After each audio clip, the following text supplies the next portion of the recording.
Okay, nobody knows because I'm talking to myself, but I've been gone for a couple weeks. It's been the holidays and Christmas, and I remember, uh, I barely remember what I talked about the day before. So I sure don't remember everything that I've talked about when I've been talking to my phone.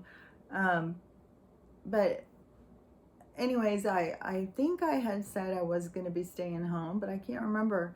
But then, Winston died, and I hadn't been traveling a lot because he was so sick. He couldn't travel at all. And then oh, still I must think I'm talking to someone. Um, but, I mean, I still didn't travel.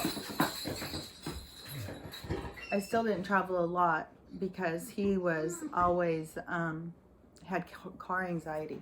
Hold on.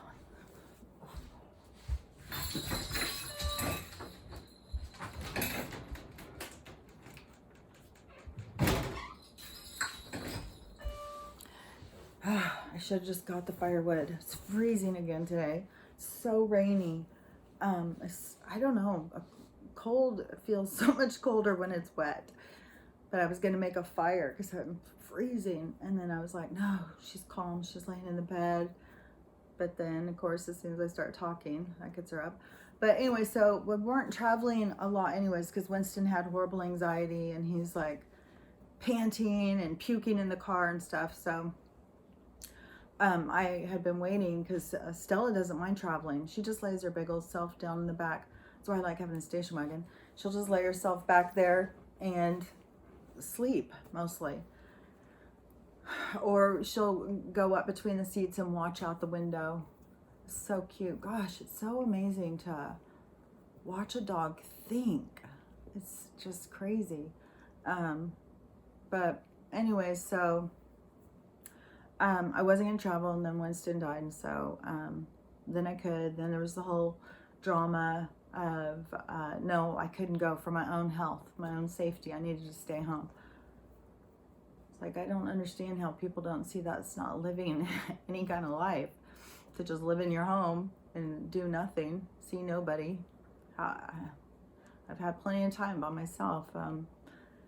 Anyways, and that's a lot to miss out on with your grandkids. A year of time to not see them. Oh my gosh. My grandson, my only grandson, I have a really girl family, a lot of females.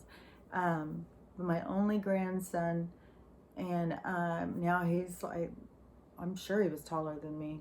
He was really, really tall. He has a deep voice, starts shaving. Super cute kid. I'm sure he's got lots of girls after him, so, he's just growing up so quick. And my granddaughter, the oldest granddaughters, oh my gosh. They are just, they're just super beautiful, but they have also just like a dignity about them that they just are, they're so cool. But they've just grown up to be such cool people. But the two little ones, after I went and stayed for Christmas, I got to bring them home, and they're still little, and oh my gosh, how much you can miss out on their lives, that they just change so much. And they're just fun to talk to, they still know about all of the stuff that people forget. When I would talk to them, they could hear the voices telling them what to do, and so, and the younger girls both said they hear a good and a bad. My older granddaughter and myself said we always just heard the good. I hear the bad too, but I know how to have discernment.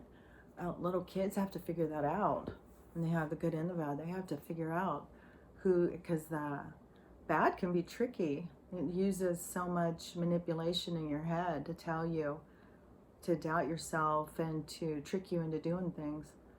It's a tricky kind of energy. Not all of it has to be evil, but it can definitely get you into some trouble. And it does like to do that. And then plus we're right here in that energy, or that has been part of the earth experience for during that whole age, the Piscean age of the balance of the good and the bad, the yin yang kind of energy. But anyways, it's fun to talk to them and stuff. And then there's just so much of the false reality that gets brought up though with older people. So there's definitely some arguing.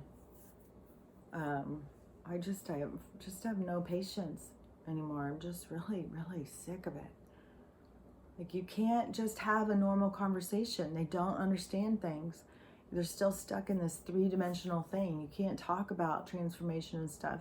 Everything is about the election, about COVID, about masks, about all this stuff, to get them to understand about ascension and this transformation, this changing of the ages, going into the golden age, the age of Aquarius, what it all really means and how it's all really happening. And for those of us who know, it's just the coolest thing to see how it's played out.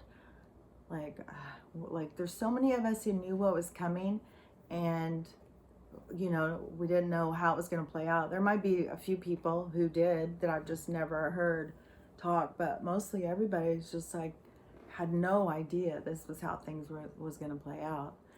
And I didn't know that there was going to be this whole false illusion of reality that was going to be exposed. Like, I knew there was an evolution for humans. I knew that it was evolving them into a higher state of consciousness, but I had no idea that the consciousness was trapped in this false reality, this created, manufactured reality by a certain group of people. If you want to say people, of a certain energy group that has controlled us for so long. And but yeah, trying to talk to the people who are so locked into that narrative of this false fake reality that's all they can understand. They can't comprehend. Words mean different things. And it's frustrating too, because even when you say certain things, they don't take them the way you mean them, but then they think it means a certain thing. Like, they can't, there's like no discernment. There's no critical thinking. It's very oppressive, controlling. And, I know it's all of this releasing of this energy. But when you have already released it and you see it, it's like, ugh, such dirty, nasty energy. It's just so gross and oppressive. And, the people who still have holding on to that and exhibiting it, it's just, I don't know. It's just like not energy I want to be around anymore. I don't want to be around these people who want to tell you how to live your life. It's just shocking that people can have no idea who you are.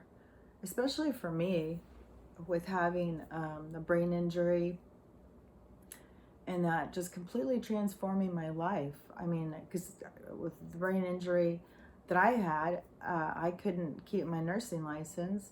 So I lost my identity, and any nurse knows that there's certain jobs that become your identity. You are with those people all the time, and especially, like, I think it's a lot of cops, firemen, and stuff. You're in a job that when you lose it, it's not just like losing a job down at the deli. It's you lose your whole identity. You don't have that anymore. You don't have those friends anymore. You don't have, and it's a huge loss. It's hard to explain unless you've had it happen. And but losing your livelihood, losing your license, losing your job, losing your identity, losing your house, almost losing your life, just losing everything. And when you lose your memory and you can't remember people and they're talking to you and stuff, you know how many times that I've had people be telling me, like, incident. It could be, my daughter telling me about a conversation we had a week ago, and I said this, and I said that, and I said this, and I said that. And when you have no recollection of it, it feels so manipulative.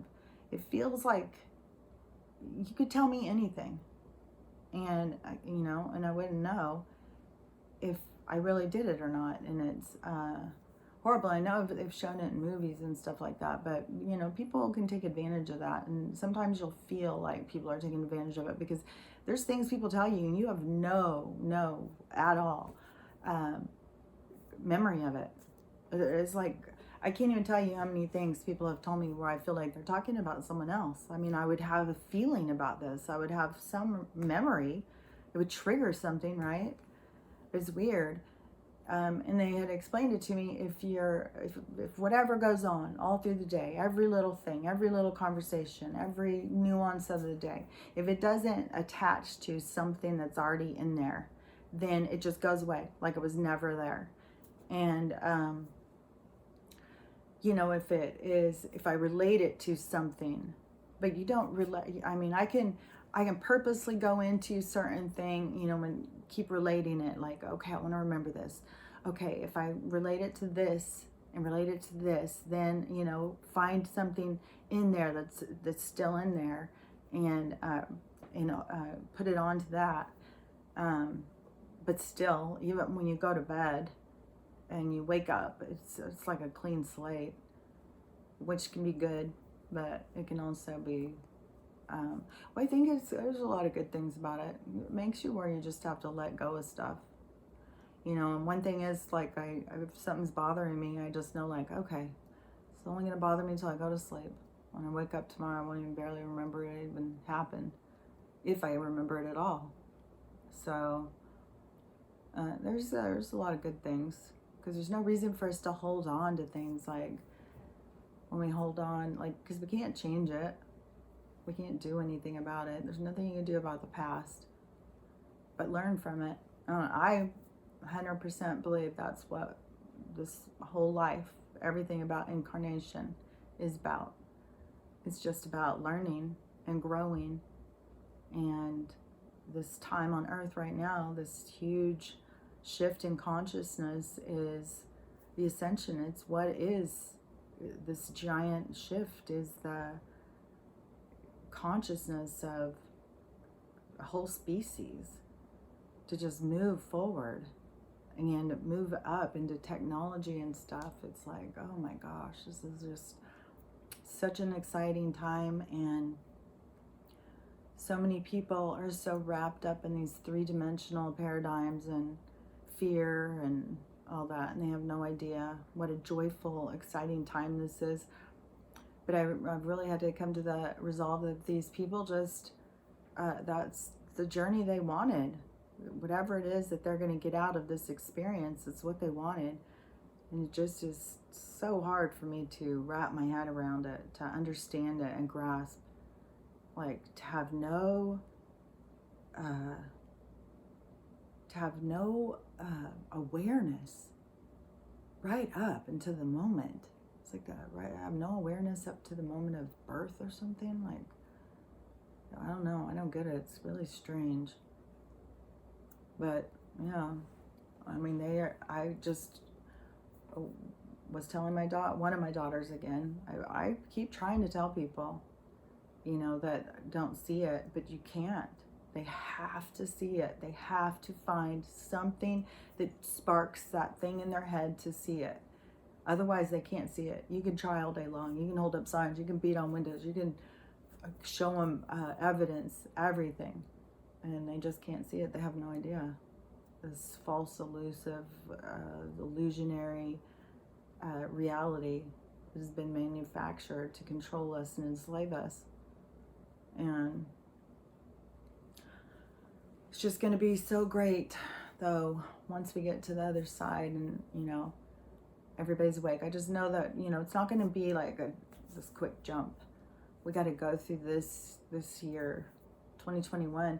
In the astrology stuff, it is shows just as much of the same energy as 2020. But I think that it's going to be the exposing of the crimes against humanity, about what these people have been really doing, and all the control that has been, and the hoarding of the money, and the all of the assets of the planet.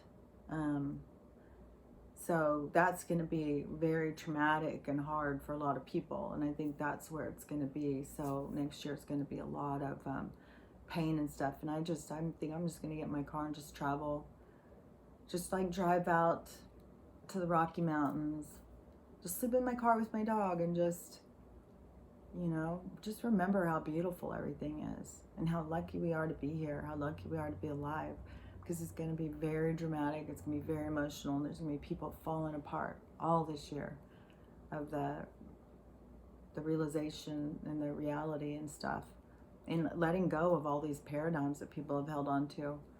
Religion is a huge one. People are going to have to let go of, because it's been oppressive and controlling, and as corrupt as any of the rest of them. And it's been a crutch for people who want to be close to God. And it's like, you don't have to really get close to him. You can just go down to that little building down the street on Sunday for an hour, sing some songs, go home, and feel like you are close to God. That's not being close to God. And being close to God is being close to self, because we are the fractals of God. That's how we are, God's creation. All the energy that makes up God, the fractals of it, is all of us out having experience. We are God. God wanted to have experience, so he fractaled out. He, blew up like the Big Bang kind of thing, and created souls to go out. But when we all go back together in, the most toppest place that we could be, the highest reality of unity, of coming together, and we're all together, and the feeling of such extreme love and acceptance and stuff, that is God. That's why we feel it. And what we have to do to become the unified, we are in those processes, and there is different beings coming all the time that are going in to help the younger souls to move forward. I think that there's a lot of stuff about this planet, that there's a lot of us here right now that we incarnated a lot here, but we incarnated here a long time ago.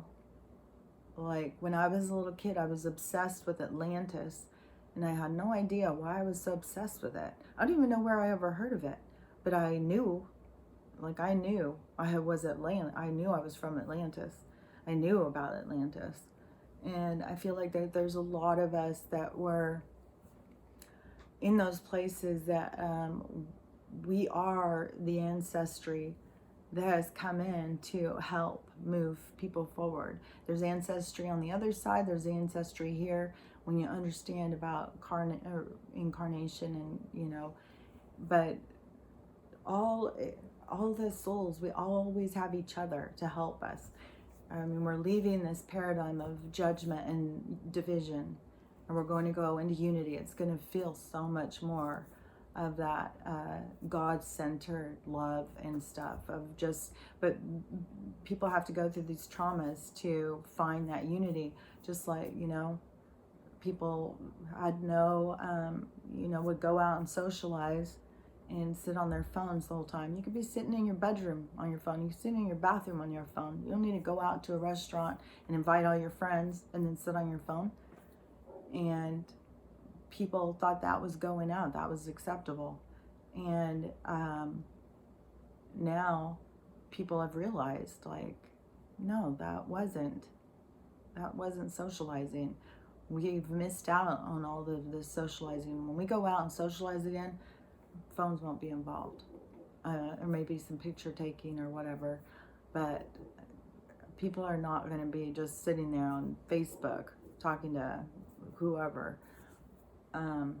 posting, trying to get people to like them. That's going to all be done.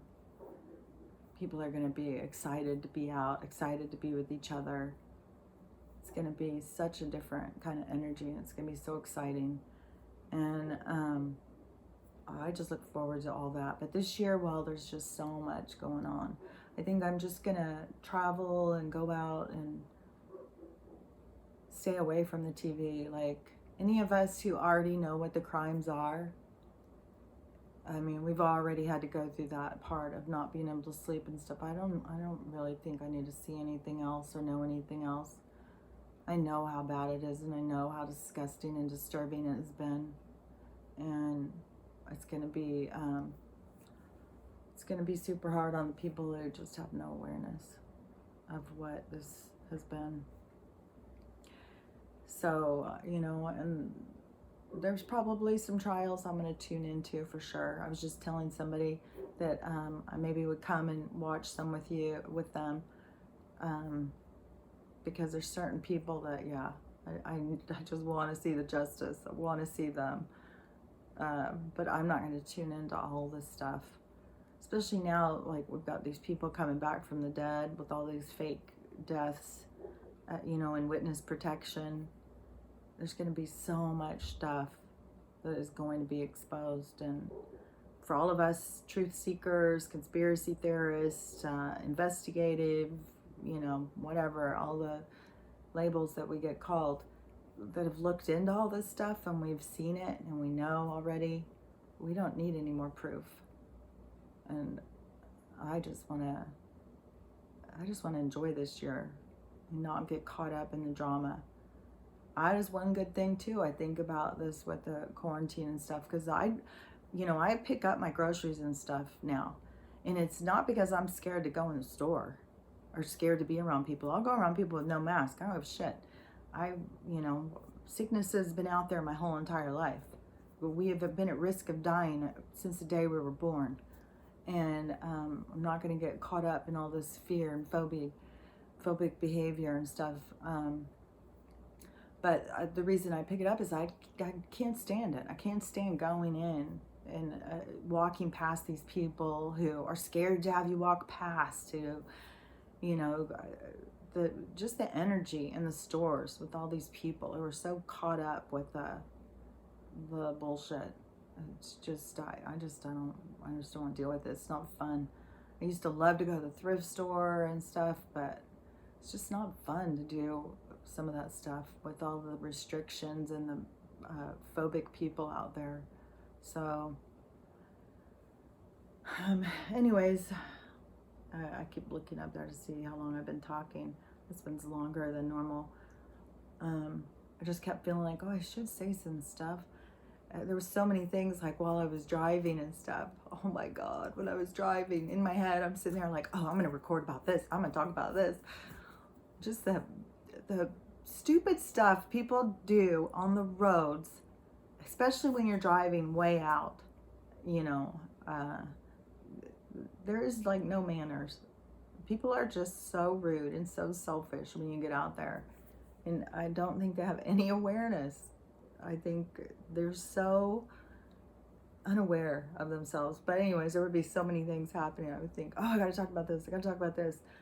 But then it just became like there was so much. This has been so hectic. I haven't even had time to be doing anything. Meditate, nothing. So now I'm going to get back into more of my thing, and we're already in January, so stuff's about to just really start going now. There's going to be so much crazy stuff happening. But anyways, I will talk to you later.